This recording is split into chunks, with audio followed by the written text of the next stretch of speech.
Hi everyone, I hope आप सब अच्छे होंगे। तो आपके साथ कभी ऐसा हुआ है कि आपने किसी को कुछ एक्सप्लेन किया पर सामने वाले ने उसका पूरा अलग ही मतलब निकाल लिया। That's the difference between communication and effective communication, और इस वीडियो में उसको ही समझेंगे। Effective communication isn't just about speaking, it's about आपका कोर मैसेज जो आपको भी पता होना चाहिए और सामने वाले को भी समझ आना चाहिए।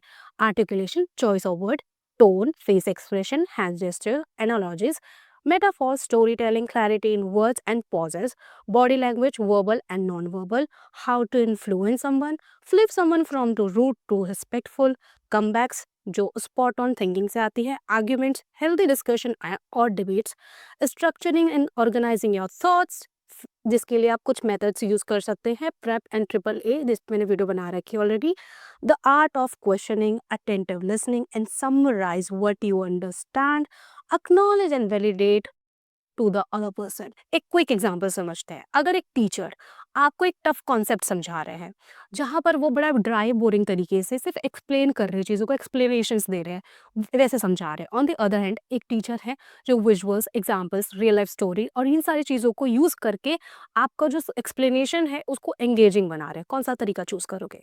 ऐसा हमारे साथ स्कूल कॉलेजेस में भी ज़रूर हुआ होगा। बहुत सारे टीचर जो हमें लगते हैं कि बहुत ज़्यादा इंटेलिजेंट है, पर जब वो पढ़ाने आते हैं तो बड़ा बोरिंग लगता है, वो समझ नहीं आता, सर के ऊपर से निकलता है। ऑन द अदर हैंड बहुत सारे टीचर ऐसा पढ़ाते हैं कि वो क्विकली सारे कॉन्सेप्ट, सारी चीज़ें समझ आती है। ऐसा क्यों होता है? It's not about knowledge, knowledge सबकी सेम है, बट इट्स अबाउट कम्युनिकेशन।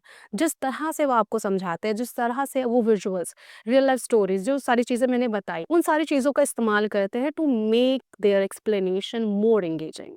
तो ये जो मैंने 20 पॉइंट जॉट डाउन किए जो एक कम्युनिकेशन को इफेक्टिव कम्युनिकेशन बनाता है, इसका मैं एक ब्रीफ सा एक्सप्लेनेशन आपको दूंगी ताकि आपको आइडिया लग जाए कि ये चीज़ें काम कैसे करती है और आप कैसे इंप्रूव कर सकते हैं।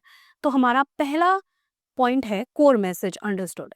तो जो भी देखो, जब हम बात करते हैं ना, तो हमारा कोई तो मोटिव होता है ना, चाहे वो हम कोई स्टोरी बता रहे हैं, चाहे हम किसी को एडवाइस कर रहे हैं, किसी क्वेश्चन का आंसर कर रहे हैं, कोई इन्फॉर्मेशन दे रहे हैं, उसका एक कोर मैसेज होता है कि इस वजह से, कारण कि इस वजह से हम ये चीज़ बता रहे हैं।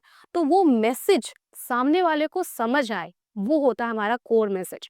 तो वो चीज़ आपको पहले पता होनी चाहिए। जब तक आपको नहीं पता होगा, कैसे सामने वाले को समझाओगे? तो फर्स्ट हमारा कोर मैसेज है। Second is articulation. कई बार हमारे थॉट्स इतने ज़्यादा अपने आप में उलझे होते हैं, तो वो हमारे शब्दों के ज़रिए नहीं निकल के आ पाता है। तो आर्टिकुलेशन एक ऐसा फिल्टर है जो आपके थॉट्स को वर्ड्स में कन्वर्ट करता है। तो इसके लिए क्लियर थॉट्स होना बहुत इंपॉर्टेंट है। नेक्स्ट है चॉइस ऑफ वर्ड्स।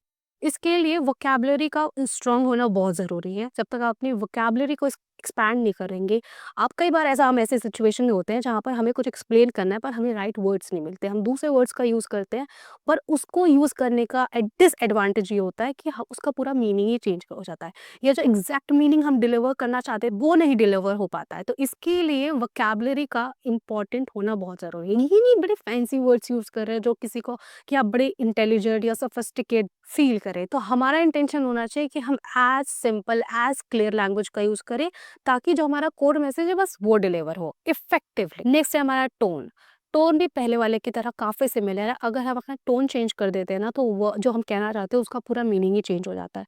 तो टोन का भी सही होना बहुत इंपॉर्टेंट है। और नेक्स्ट हमारा फेस एक्सप्रेशन है। फेस एक्सप्रेशन भी बहुत क्रूशल रोल प्ले करता है when it comes to effective communication. अगर आप फेस एक्सप्रेशन चेंज करते हैं ना, आपका पूरा मीनिंग चेंज हो जाता है बात का। इसका रियल लाइफ एग्जांपल लेके देखते हैं।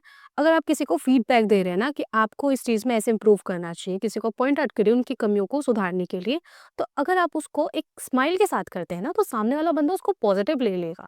तो अगेन ये पूरी वाइब ही चेंज करता है। तो facial expression is very important. Next हमारा हैंड जेस्चर आ जाता है। ये भी बहुत इंपॉर्टेंट है क्योंकि ये आपकी स्पीच को बहुत ज़्यादा विजुअली अपीलिंग बनाता है, सामने वाला ज़्यादा एंगेज होता है और उसको चीज़ें समझ आती है। यही सेम चीज़ एनालॉजीज और मेटाफोर के साथ भी होता है। जो जो टफ कॉन्सेप्ट होते हैं, कॉम्प्लिकेटेड कॉन्सेप्ट होते हैं, चीज़ें होती है, अगर हम एनालॉजीज और मेटाफोर का यूज़ करें तो उसको समझाना बहुत आसान हो जाता है, वो चीज़ों को सिंप्लीफाई कर देता है। तो ऐसी बहुत सारी चीज़ें हैं जो इफेक्टिव कम्युनिकेशन के अंदर आती है। वीडियो बहुत बड़ी बन जाएगी, इसलिए मैंने सिर्फ कुछ पॉइंट्स को कवर किया, वो भी बहुत ज़्यादा ब्रीफली। आप मुझे बताओ, अगर आपको इफेक्टिव कम्युनिकेशन को मास्टर करना है, तो क्या मुझे इस पे डिटेल वीडियो बनानी चाहिए इन सारे टॉपिक्स को कवर करके, वो भी बहुत ज़्यादा डिटेल्ड में? अगर मुझे इनफ इंटरेस्ट दिखेगा कमेंट सेक्शन में कि मुझे एक वीडियो बनानी चाहिए जहाँ पर मैं इन सारे पॉइंट्स को इन डिटेल कवर करूँ, तो मैं जल्दी ही ये वीडियो बनाऊँगी। बाकी thank you so much for watching this video.